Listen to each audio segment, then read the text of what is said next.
오늘의 성경 말씀은 욥기 21장 1절에서 16절까지입니다.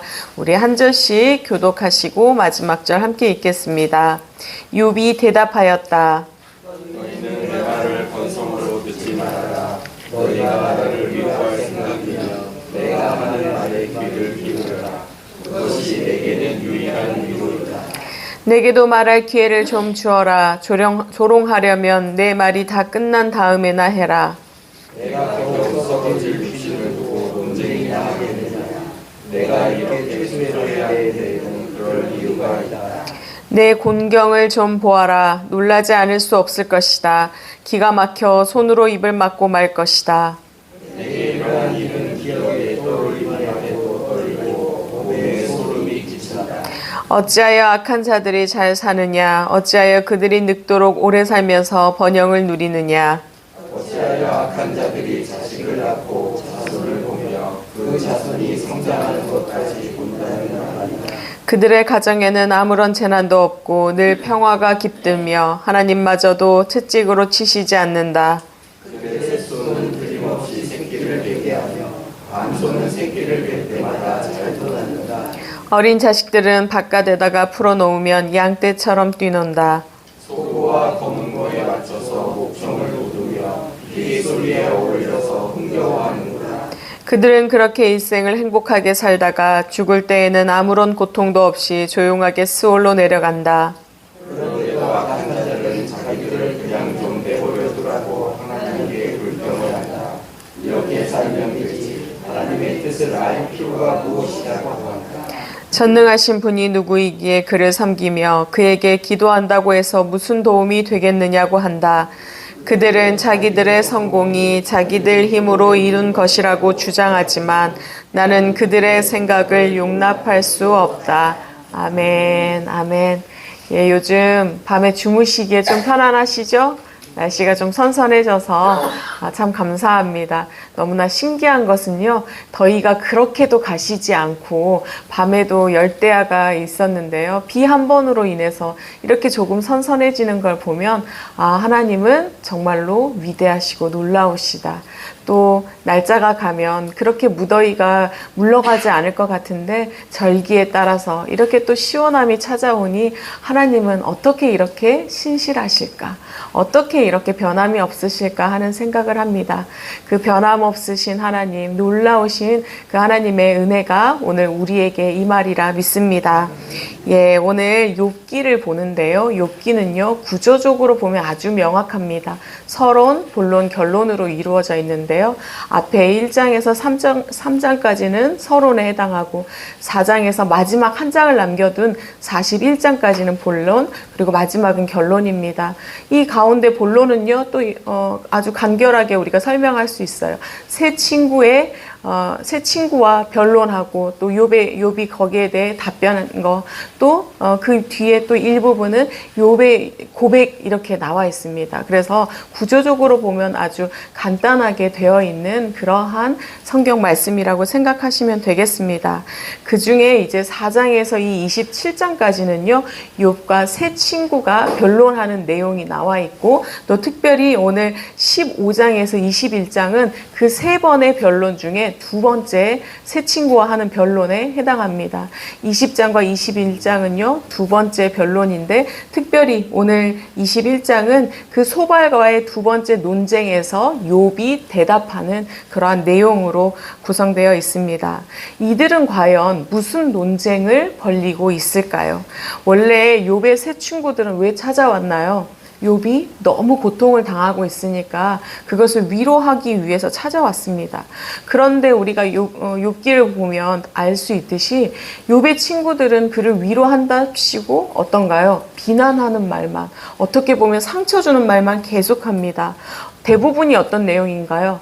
네가 잘못해서 벌을 받는 것이다. 그런 인과응보에 대한 그 논리로 계속해서 욥에게 이야기를 하고 있습니다.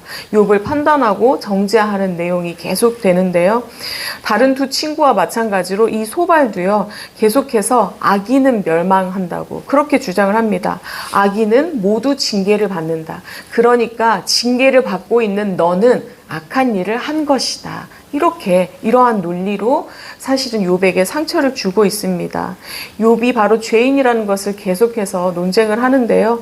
소발이 하는 말을 보면요. 오늘의 말씀 앞에 보면 이 악인도 잘 살 수 있다. 그런데 일시적인 것이다.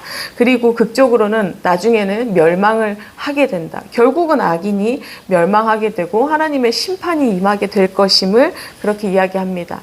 때문에 악인의 형통은 허망한 것이다. 이런 이야기를 계속해서 전개를 합니다.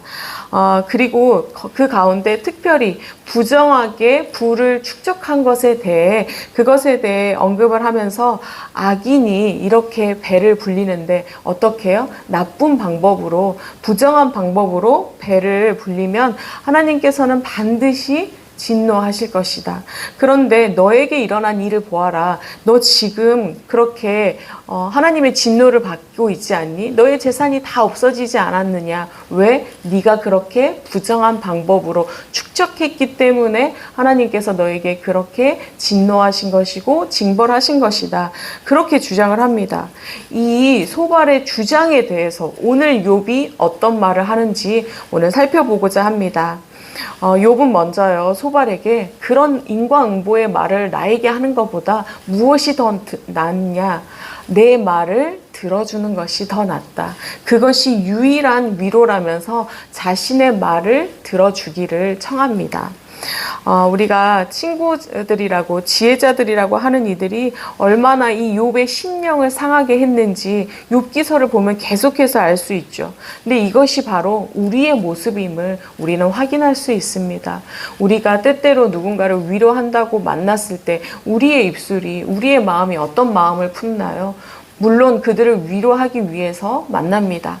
그런데요, 우리의 마음 한 구석에는요, 이런 생각을 할 때가 있습니다. 아, 내가 그래도 그보다는 낫지. 내가 그보다는 고통을 받고 있지 않지. 그는 잘못 살아서 하나님께서 벌을 내리시고 있지. 우리는 은연중에 그러한 마음을 가질 때가 있습니다. 또한 그런 마음이 은연중에 드러나기도 하고 그런 말로 말미암아 누군가를 상처 주기도 합니다. 그런 것이 바로 우리의 모습임을 때문에 우리는요, 주님의 위로를 떠올릴 수 있어야 합니다. 주님은 어떤 분이신가요? 우리가 어떠한 범죄를 하였을지라도 돌이키기만 하면, 부르짖기만 하면 회복시켜 주신다고 말씀하십니다. 무엇보다 괜찮다 이렇게 말씀하십니다. 그 주님의 위로하심이 또한 그들의 아픔을 우리가 함께 듣고 만져줄 수 있는 그러한 우리가 되어야 하겠습니다. 예, 욥은 계속해서 자기의 상태를 지금 언급합니다. 4절에 보면은요, 욥은 지금 어떠한 상태냐면요, 굉장히 초조한 상태예요. 자신의 고난을 떠올리면 너무나 기가 막힐 거예요. 그리고 소름이 끼칠 정도래요. 소름이 끼칠 정도로 지금 떨리고 두려운 마음이 가득하다는 것을 고백을 하고 있습니다. 사실 욥은 정말로 이해가 되지 않았을 것입니다. 자신은 어떤 자였나요? 자신은 하나님을 경외하는 자였습니다. 하나님의 말씀대로 살아간 자였는데 그러한 나에게 왜 재앙이 닥쳤는지 그 원인을 알 수 없기 때문에 더 두렵고 더 초조하고 어떻게 보면 그는 더 화가 났을 거예요. 그러면서 하는 말이 7절을 보면 어찌하여 악한 자들이 잘 살고 번영을 누리냐고. 주변의 악인들은 자기처럼 고난을 받지 않는다. 그렇게 현실을 이야기합니다. 무슨 말이죠? 이 소발의 말처럼 악인의 번영이 잠깐이 아니라 지금 계속되고 있음을, 그런 것을 이야기하면서 너의 논리가 잘못됐다. 인과응보로 이야기하는 너의 논리는 맞지 않다라고 반박을 하고 있음을 지금 볼 수 있습니다. 앞서 20장에 언급한 이 소발의 말에 따르면요, 악인의 즐거움은 잠깐이라고 하거든요. 또 일찍 죽는다. 악인은 일찍 죽게 된다고 이야기를 합니다. 그래서 이 논리로 본다면 악인 가운데에는 노인이 없어야겠죠. 빨리 죽으니까요. 노인도 없어야 되고 또 노인이 없다는 말은 빨리 죽기 때문에 자손이 이렇게 번성하는 것도 보지 못하고 자손을 보지 못하고 죽는다는 것을 그러한 것을 의미합니다. 그런데 이 욥은요 8절을 통해 이 말을 반박을 하고 있어요. 악한 자들도 자식을 낳고 그리고 자손을 보며 그 자손이 번성하는 것까지 장성하는 것까지 본다고 이렇게 반박을 하고 있습니다. 악인의 자손은 또한 재앙을 만난다라는 이 소발의 주장에 대해서는요 9절 말씀으로 반박을 하는데요. 이 악인들의 가정을 보니까 가정이 어떻느냐, 재난이 없대요. 그리고 평화가 깃들어 있다면서 모든 가족들이 안전하고 평화를 누린다고 구체적으로 그 형통의 모습을 지금 묘사하고 있습니다. 보니까 그들의 가축도 양떼들도 번성을 하고 있대요. 또 어린 자녀들을 밖으로 내놓으면 아이들이 마음껏 뛰논대요. 무슨 말일까요? 이 번영과 이 풍성함으로 말미암아 안전이 보장된다고. 자녀들이 밖에 안전하기 때문에 놀 수 있는데 그거의 바탕은 무엇이라고요? 이 가축들의 번성함.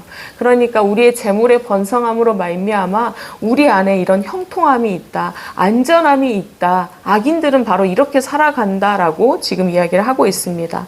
또 이들은 소구와 고문고 소리에 맞춰서 노래를 하고 피리 소리에 흥겨워하는 즐거운 인생, 행복한 인생을 살아간다. 이렇게 나열을 하면서요. 이것이 악인이 누리고 있는 지금 행복이라고, 그들이 이렇게 즐거움을 누리고 있다고 이야기를 합니다. 심지어 이들은 죽을 때에도 아무런 고통이 없이 그렇게 조용하게 죽게 된다. 이렇게 이야기를 합니다. 왜 이런 일이 일어날까요? 왜 악인들이 이렇게 안전하고 형통하고 또 죽음조차도 이렇게 평안하게 그들이 누릴 수 있는가? 왜 그런 것일까? 물론 욥이 알았을까요? 욥도 알지 못했습니다. 그 원인을 알지 못하여 본인이 얼마나 초조하고 두려운지를 4절에 고백했잖아요. 그러니까 욥도 지금 알지 못하고 있습니다. 그저 하나님께서 왜 이런 부조리한 현실을 내버려 두시는 것일까? 그런 생각을 하고 있겠죠. 왜 도대체 악인은 형통하고 의인은 벌을 받게 되는 것일까? 욥도 그리고 우리도 그 사실 앞에서 답을 내릴 수가 없습니다. 늘 궁금해하는 것이고 그 질문 앞에 대부분의 사람들은 이런 의문을 갖습니다. 하나님은 진짜 계실까? 과연 존재하시는 분일까? 정의의 하나님, 공의의 하나님이라고 말씀하는데 그분이 과연 계신 것일까? 하는 생각을 할 때가 있습니다. 왜 하나님은 이렇게 악인들의 형통함 앞에서 잠잠하신 것일까요? 그것을 허락하시고 내버려 두시는 이유를 우리는 분명히 알 수가 없습니다. 앞으로도 어쩌면 우리가 하나님 나라에 가기 전까지 알 수 없을지 모릅니다. 그런데요, 한 가지 분명한 것은 이 모든 것이 우리를 위한 것이라는 것입니다. 우리의 유익을 위한 것이라는 것, 그거 한 가지만은 기억해야 하겠습니다. 우리가 이스라엘 역사에서 보면은요, 이스라엘 민족들은 어땠나요? 종살이를 했어요. 애굽에서 종살이를 했습니다. 애굽은 반대로 번영을 누렸죠. 또 이스라엘 백성들은 어땠나요? 이민족에 의해서, 이방 민족에 의해서 멸망을 하기도 했습니다. 아수르나 바벨론을 통해서요. 그런데 결국은 어떻게 되었나요? 애굽이라는 땅이 결국은 그 번성함이 계속 되어져 갔나요? 그렇지 않죠. 아수르와 바벨론도 그렇지 않습니다. 그러나 이스라엘 백성들은 어떻게 되었나요? 구원을 누리는 은혜를 입었습니다. 우리는 알 수 없습니다. 도대체 왜 악인의 형통이 계속되는지, 왜 의인의 멸망 앞에서 하나님은 잠잠하시는지, 그것이 과연 하나님께서 이들을 덜 사랑하시고 이들은 더 사랑해서일까? 우리는 알 수 없습니다. 그러나 우리가 분명히 알고 있는 사실은요, 결국은 하나님께서 붙들고 계시다는 것, 가장 좋은 것을 허락하시며 우리를 가장 좋은 길로 인도하신다는 것, 그거 한 가지만은 우리가 꼭 기억해야 하겠습니다. 누군가가 의로워서 또 누군가는 미워서가 아니라 하나님께서는 그것이 우리에게 가장 좋은 것이기에 좋은 길을 따라 인도하고 계십니다. 우리는요, 분명히 하나님의 하시는 일의 전부는 알 수가 없습니다. 전부는 절대로 알 수가 없어요. 일부분도 우리는 사실은 알기 어렵습니다. 그렇지만 그분이 하시는 것이 바로 나를 위한 것이고 지금의 나를 뿐만이 아니라 앞으로의 나의 평생을 위한 것임을 우리가 명심하고 의심하지 않고 나아갈 수 있기를, 그렇게 인도해 가시는 하나님을 의지하며 바라볼 수 있기를 축복합니다. 예, 우리는요, 세상 사람들과 다른 길을 걷는 사람들입니다. 악인들과 다른 길을 걷는 사람들입니다. 세상 사람들은 어떤 길을 걷나요? 오늘 말씀을 보면 하나님의 뜻을 알 필요가 없다라고 이야기를 합니다. 자신들의 힘과 능력으로 계획대로 살아갈 수 있다라고 이야기합니다. 기도한다고 무슨 소용이냐고, 무슨 도움이 되냐고 그렇게 이야기를 합니다. 그 시간에 더 노력하라고, 노력한 대로 결실이 있을 것이라고, 이루어질 것이라고, 하나님은 필요 없다라고. 세상 사람들은 그렇게 살아가고 그런 생각을 하며 나아갑니다. 그렇게 어리석고 그렇게 교만한 말을 함부로 외치며 나아갑니다. 그렇지만요, 그들에게 하나님은 아무런 영향도 끼치지 못하는, 아무런 존재가 되지 않지만 아무런 도움이 되지 않는 그러한 분이지만 그들에게 하나님은 벌을 내리지도 않는다는, 오늘 말씀에 보면 채찍질을 하지 않는 하나님이라고 나오잖아요. 그러니까 벌도 내리시지 아니하는, 그러한 심판하실 수 있는 능력이 없는 그러한 하나님으로 세상 사람들은 바라봅니다. 그렇게 어리석은 말을 하며 부인을 하고 나아갑니다. 그렇지만요, 우리는 알고 있습니다. 하나님은 분명히 계십니다. 하나님은 지금도 살아 역사하고 계십니다. 선한 길로 우리를 인도하고 계시다는 것 때문에 우리의 뜻에 하나님의 뜻을 맞추는 것이 아니라, 우리가 가는 길에 하나님 동행해 주시라고 하는 것이 아니라, 하나님께서 우리를 인도하시는 그 길을 우리가 발견할 수 있게 하시고 그 길로 인도하고 계심에 감사할 수 있어야 하겠습니다. 그렇게 우리가 주님만을 의지하며 나아갈 때 주님께서 주시는 그 형통함의 은혜도 누리게 하시고 주님께서 주시는 평화도 누리게 하실 것입니다. 그 무엇보다 우리에게 구원의 은혜를 누리게 하실 것입니다. 예, 우리는요, 세상이 주는 것에 만족하는 자들이 아닙니다. 때문에 세상의 형통을 바라보며 원망하고 분노하지 않기를 바랍니다. 세상의 형통이 우리가 바라는 형통과 우리가 바라는 기쁨과 만족과 다른데 어찌하여 그들의 형통을 보며 그들이 가진 것을 보며 우리가 분노하고 원망하고 화를 낼 수 있을까요? 그 마음에서 벗어나서 하나님께서 주시는 형통, 하나님께서 우리에게 주신 가장 좋은 것, 구원의 기쁨, 또 우리가 어떠한 길을 가든지 주님께서 가장 좋은 길로, 그것이 우리에게 가장 선한 것이라는 그 믿음으로 말미암아 승리할 수 있기를 축복합니다. 오늘 그 기쁨을 누려가는 복된 하루 되기를 축복합니다. 기도하겠습니다. 하나님 감사합니다. 세상 사람들은 주님을 알지 못하고 주님이 계시냐고, 기도하면 무슨 소용이냐고 이야기하지만 우리는 주님이 반드시 계신 분이며 살아 역사하시는 분이며 이 땅의 주인이심을, 나를 지으신 창조주 하나님이심을 믿음으로 고백하며 나아갑니다. 우리의 고백 가운데 하나님 역사하여 주시옵소서. 하나님, 우리의 이 고백 가운데 주님께서 붙들어 주셔서 흔들리지 아니하는 믿음으로, 하나님 좌로나 우로나 치우치지 아니하는 믿음으로 주님께서 인도하시는 그 길을 따라 기쁨으로 걸어가는 우리의 인생이 되어질 수 있도록 주님 인도하여 주시옵소서.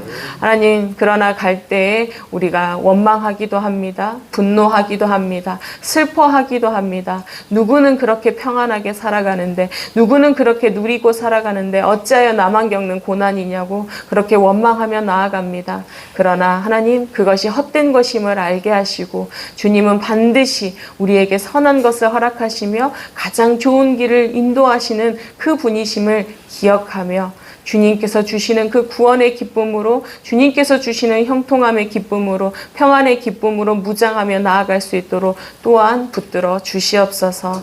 하나님, 그리하여 우리의 삶이 세상 사람들에게 증거가 되기를 원합니다. 하나님, 본이 되어지기를 원합니다. 우리의 삶이 말씀이 되기를 소원하오니 우리의 삶을 통하여 증거되게 하시고 하나님 나라가 확장되어 주님께 영광 올리는 그러한 삶으로 하나님 인도하여 주시옵소서. 오늘도 그렇게 우리를 사용하시며 어리석은 자의 자리에 서지 않고 교만한 자리에 서지 않고 오직 주님만 의지하며 신뢰하는 복된 하루가 되게 하여 주시옵소서.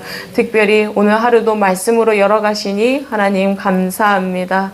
오늘도 우리의 주인 되어 주시는 그 주님만 바라보며 나아가게 하시니 감사합니다. 이 제단이 언제나 그렇게 말씀으로 살아있는 제단이 되게 하시고 말씀이 선포되어질 때 우리의 심령이 변화되어지며 또 우리의 삶이 변화되고 하나님께 영광 올려드리는 그러한 주님 능력의 제단 되기를 소원하오니 하나님 역사하여 주시옵소서.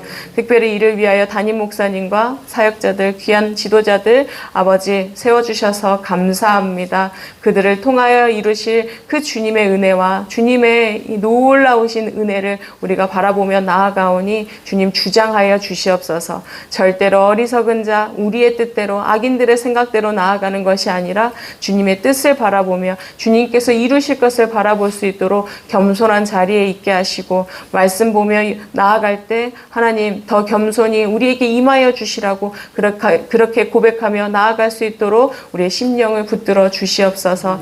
특별히 여름입니다. 하나님 담임 목사님 지치지 않게 하여 주시옵소서. 많은 사역 가운데 있습니다. 많은 말씀 전하십니다. 하나님 준비하는 그 가운데 강건함 주셔서 충만함 주셔서 절대로 지치지 아니하게 하시고 그를 통하여 전해진 그 모든 말씀이 우리에게 힘과 능력이 되어질 수 있도록 은혜 더하여 주시옵소서. 함께하는 사역자들, 함께하는 우리 장로님들, 또 권사님들, 우리 집사님들, 우리 사랑하는 교우들 주님께서 동일한 은혜 주셔서 늘 말씀으로 힘이 되게 하시고 능력이 되게 하시고 꼴을 먹을 때마다 기뻐하며 춤추는 그러한 우리의 인생이 되어질 수 있도록 은혜 더하여 주시옵소서. 특별히 오늘부터 청소년부 우리 여름 성경학교가 진행됩니다. 하나님 이때에 주님을 만나는 시간이 되게 하여 주시옵소서. 우리는 믿음이 필요합니다. 우리는 말씀이 필요합니다. 우리는 그 살아계신 하나님을 만나는 자리가 필요합니다.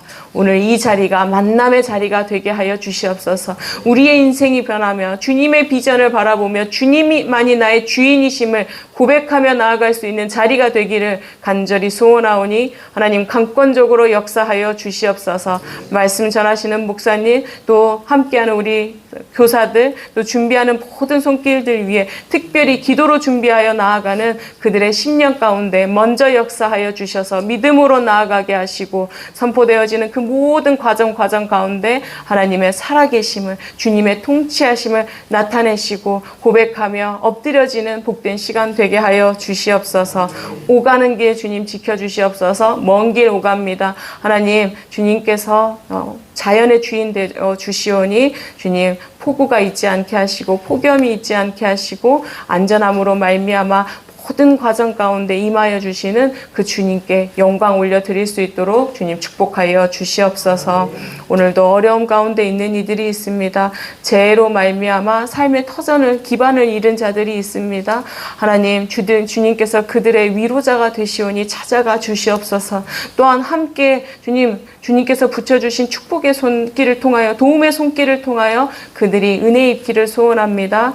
오늘 교회를 통하여 우리 정능을 통하여 찾아가는 그곳이 복된 곳이기 되기를 소원하오니 하나님 은혜를 더하여 주시옵소서. 회복시켜 주시는 그 하나님의 은혜를 간구하며 나아갑니다. 심령이 상한 자들, 육신의 어려움이 있는 자들, 가정의 어려움이 있는 자들 우리의 모든 기도의 제목을 아시오니 주님께서 만나주시고 회복시켜주시고 온전히 세워지는 그 은혜를 더하여 주시옵소서. 오늘도 그 은혜를 누려가게 하실 것을 믿사오며 이 모든 말씀 예수 그리스도의 이름으로 간절히 기도합니다. 아멘. 하늘에 계신 우리 아버지여 이름이 거룩히 여김을 받으시오며 나라가 임하시오며 뜻이 하늘에서 이루어진 것 같이 땅에서도 이루어지이다. 오늘 우리에게 일용할 양식을 주시옵고 우리가 우리에게 죄 지은 자를 사하여 준 것 같이 우리의 죄를 사하여 주시옵고 우리를 시험에 들게 하지 마시옵고 다만 악에서 구하시옵소서. 나라와 권세와 영광이 아버지께 영원히 있사옵나이다. 아멘.